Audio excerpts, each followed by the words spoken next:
I think that when you're contemplating starting a business, the first step is to actually have a very honest conversation with yourself and your spouse or people close to you about your station in life and whether or not the timing is right personally.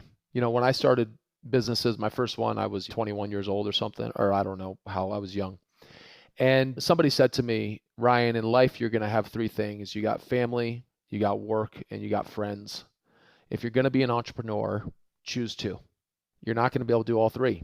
So, I chose work and I chose family. And so I confronted that, but that was a personal fact that I had to understand. When I started businesses, I was dead broke, but I didn't have any expenses. I didn't have a wife and kids, and I shared a room for $300 a month, and that was the case for a long time. So I think that assessing where you are and what is required for you to be a healthy, happy human is sort of important when deciding I'm going to make the biggest bet of my life.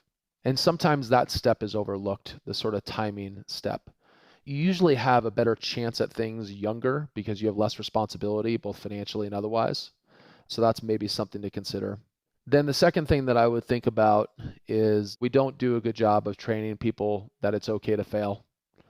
And the biggest thing that you're going to lose if you start a business, by far the biggest thing, is your time. And then you ask yourself, okay, I lost that time. And really it's about shifting your mental mind frame to go from I lost that time to I got an amazing experience or challenge that shaped me as a human.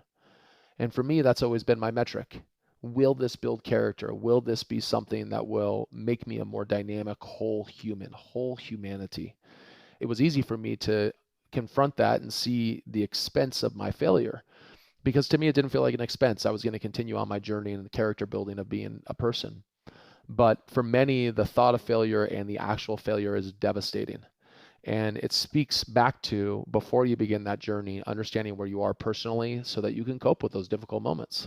And the stress that I inflicted on my body during a 13-year period in the beginning of building this was totally unhealthy, I'm sure.